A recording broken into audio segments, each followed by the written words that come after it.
A guy by the name of Rob Bell wrote a book called Velvet Elvis some time ago. Now, it's quite a spiritual book, but there's one thing that stuck out to me ever since I read it. So Rob tells this story, and this is my interpretation and learning from it, of a painting that he has in his basement. It's a Velvet Elvis. And the artist has simply signed the painting with his initial R. So Rob poses the question, what if it was suggested that this was the most amazing painting that had ever been created? And that every other artist might as well put down their brushes, throw away their canvases, and find something else to do, because the art of painting had been figured out, and thus no more advances were required. Imagine if that happened in our industry. Someone presents a way to do something, a thought process, an idea, and we declare it to be so incredible that there is no longer a need to pursue anything else. And then we just sit there and we replicate this thing over and over. Dare I say it as an accountant, we just copy what we did last year. Imagine the lack of innovation, the lack of inspiration, the lack of change for good. Imagine where our industry would be today if we just stopped and we sat on our hands. So to quote Rob, and it's somewhat out of context, but it's valid for my point here, questions are not scary. What is scary is when people don't have any. So I've always loved connecting with people, and I've always had, at the same time, a little bit of a problem with authority.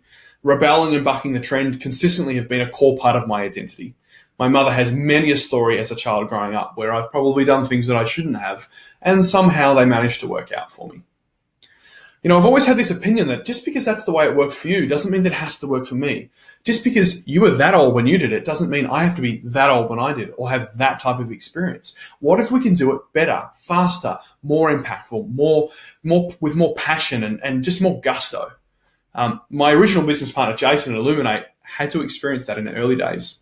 So when I made the move to start Illuminate at the tender age of 26, effectively a toddler in the accounting world, my decision was met with a bit of a mixed response.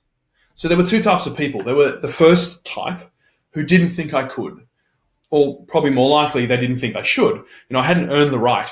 These people presented this image of unavailability. They shut their door. They were deceiving in responses to questions. They weren't willing to share. These were the people who thought that their way of doing things was so precious that they were not willing to share with a young punk kid like me. But then there were the others. These are the ones who opened their doors. They shared their experiences. They helped answer my stupid questions. They encouraged and guided me from afar, allowing me to make mistakes, but giving me gentle correction when the time was right. Both of these types of people have been inspirations for me along my journey over the last 6 years. They've inspired me to be the person that cares, that shares, and that gives a shit. Someone who bears all and is honest about things rather than painting this picture of perfection.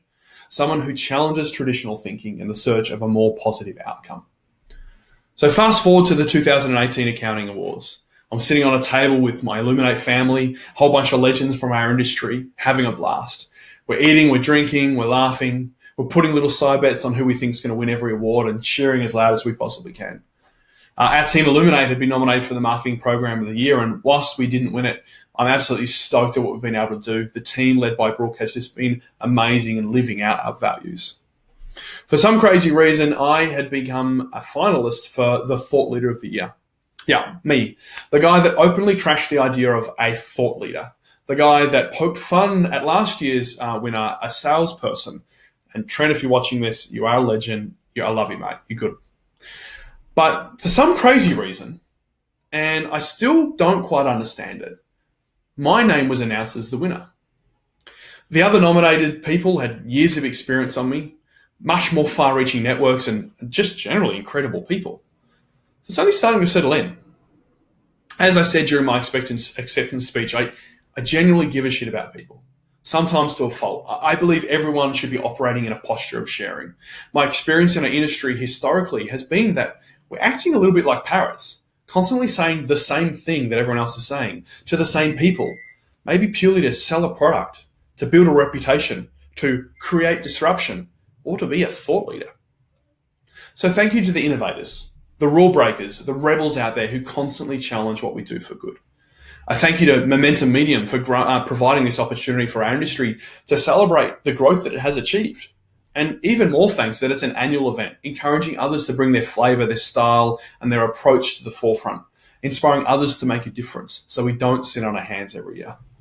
To my Illuminate family, I've said it 1,000 times, and I could and will say it 1,000 more. Without you being so incredible, we couldn't have achieved even half of what we have. My focus has and always will be on building an amazing place for our team and our clients to grow. To my family, my wife Ivana, my girls Leora and Raya, you put up with my ramblings more than anyone else. My drive to chase freedom in this industry is to allow my life to have more of you in it. And of whiskey as well. And to those doors that you face in life, may they be more open than closed, that the sharing of knowledge is promoted, that our secret sauce becomes not so secret. For when that happens, our industry will continue to thrive. So I guess maybe I've been the anti-thought leader all along. Cheers.